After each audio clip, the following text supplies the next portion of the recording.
the Toronto Raptors are what a saying I can use to describe the Toronto Raptors would be, it's not about how you start. It's about how you finish. That statement perfectly describes the Toronto Raptors.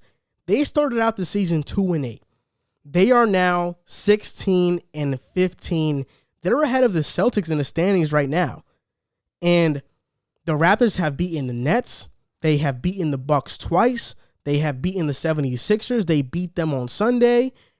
All the top teams in the Eastern Conference. And people are losing sight of this, but they have not played a home game yet. They are still playing in Tampa. They are not playing in the arena they are used to playing, and I think that makes such a huge difference. But I want to talk about their win versus Philly, because I think that win was truly a statement when they've been playing this small ball lineup recently with OG, Norman, Pascal, Fred, and DeAndre Bembry starting.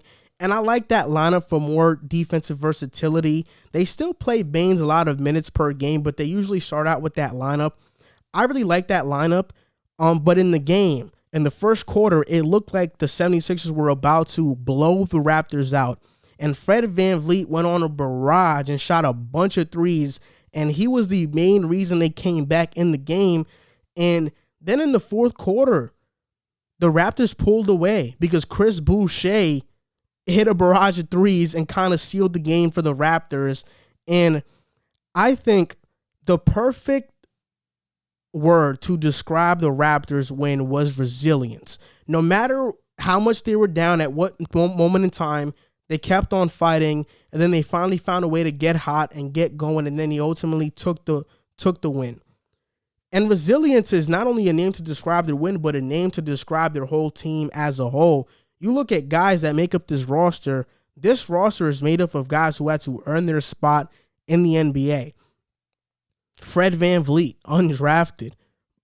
Pascal Siakam, nobody knew he was going to become this, a late first-round pick. Chris Boucher, he had to do his time in the G League before going to the Raptors.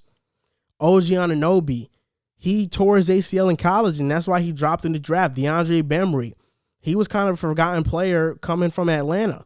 You look at Norman Powell, he was never projected to be the scorer. And Terrence Davis, he made all-rookie team last season. He came out of nowhere as well. And I think that word perfectly describes the Toronto Raptors. And the Raptors beating the 76ers, they beat the 76ers without Kyle Lowry.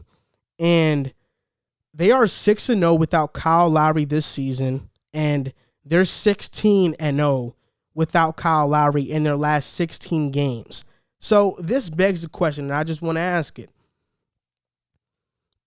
I mean, I think this makes trading Kyle Lowry much easier, but should the Raptors trade Kyle Lowry and get some assets from him? Because there are some teams that are linked to Lowry, like the 76ers, because they want a better shot at winning the title, and the Los Angeles Clippers, because they don't have a true point guard on their roster.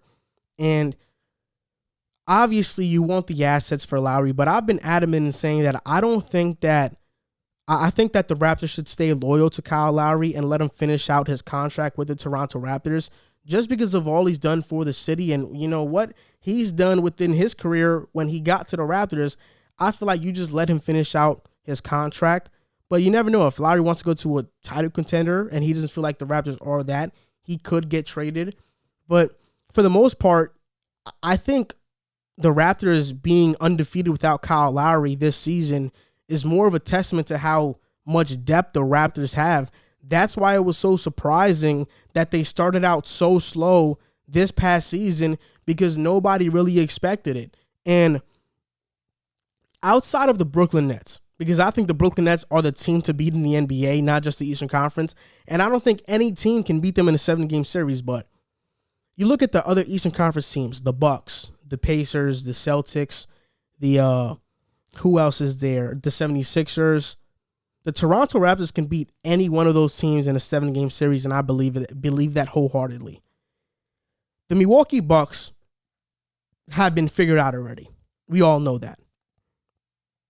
The Raptors have the Bucks number in the playoffs, and we know in the playoffs when you start building that wall and collapsing the defense on Giannis, they have a really tough time. And Mike Budenholzer's philosophy on defense is so outdated that I don't know why they run it anymore. His defensive philosophy is don't let people score in the basket, but he gives up a ton of open threes. You can't win like that. So I'm not high on the Bucks. You look at the Celtics. They are just a dysfunctional mess right now. They have to figure it out. I mean, they were up on the Pelicans by 24 points, and the Pelicans came back and beat them on Sunday on a primetime game. They have to figure it out. I think the Raptors can beat them in a series. You look at the Pacers. It's the Pacers. Like, we know the Pacers have some good players on their team, but we know they don't really perform in the playoffs. And then Philadelphia, I think, is the toughest matchup. And maybe Philadelphia could beat the Raptors. I'd give Philadelphia the edge in that series, but I wouldn't be surprised in the least if the Raptors do end up winning that series. For the most part, I think this team can go far in the playoffs. They can make the Eastern Conference Finals this season. They are finally figuring it out.